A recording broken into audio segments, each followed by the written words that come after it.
Serviteurs du très glorieux, chers frères et sœurs en islam, le Ramadan, ce n'est pas une école d'un mois ou de 29 jours. C'est une école pour un changement de comportement pour toute l'année. Le jeûne figure au nombre des actes de culte de la plus haute importance dans son rôle purificateur des cœurs et des âmes et dans sa fonction réformatrice des mœurs et des comportements. La religion d'Allah, c'est toute l'année durant. Alors, pendant le Ramadan, il n'est pas question de mettre tout simplement les mauvaises habitudes en berne et le reprendre au sortir du Ramadan. La religion d'Allah, c'est 365 jours de l'an sur 365 et la religion d'Allah ne s'arrêtera qu'avec notre propre mort. Le Ramadan, chers frères et sœurs en islam, ne vient pas changer nos horaires, il vient changer nos cœurs.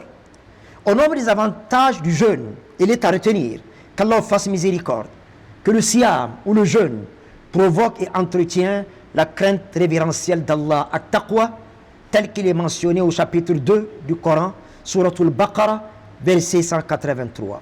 Ô croyants, le jeûne vous est prescrit, comme il a été prescrit aux peuples qui vous ont précédés, afin que vous manifestiez votre piété.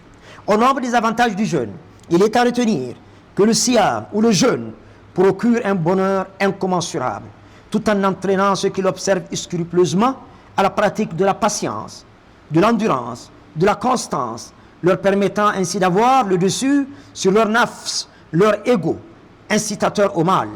Quand le ventre est rassasié, dit-on, l'âme a faim. Quand le ventre a faim, l'âme est rassasiée. Le Ramadan nous offre une merveilleuse occasion pour vider nos estomacs et remplir nos âmes. Au nombre des vertus du jeûne, il est à signaler que le jeûne atténue la puissance de l'interaction de Satan dans notre organisme. Satan coule dans votre organisme, prévient le messager d'Allah sallallahu alayhi wa sallam, comme le sang dans vos veines. Réduisez donc son flot par le jeûne. Hadith rapporté par Bukhari et Muslim. Au nombre des avantages du jeûne, et qu'il rappelle aux adorateurs d'Allah que nous sommes l'importance des bienfaits d'Allah à notre endroit, en nous faisant prendre conscience de l'état de ceux qui sont en proie à la faim et à la soif pendant toute l'année, et nous inciter dorénavant à vouloir partager avec eux de ce que Allah nous a confié sans que nous soyons meilleurs qu'eux. Au nombre des mérites du jeûne, chers frères sur l'islam, et qui nous inscrit à l'école de la modestie, à la faculté de l'humilité, sur les bancs de l'égalité, entre le pauvre et le riche, l'homme et la femme, le fort et le faible, le président et le planton, le sultan et le courtisan, le noble et le commun des mortels, tous étant appelés à jeûner sans distinction ni faveur selon leur statut social, la couleur de leur peau ou le contenu de leur compte en banque.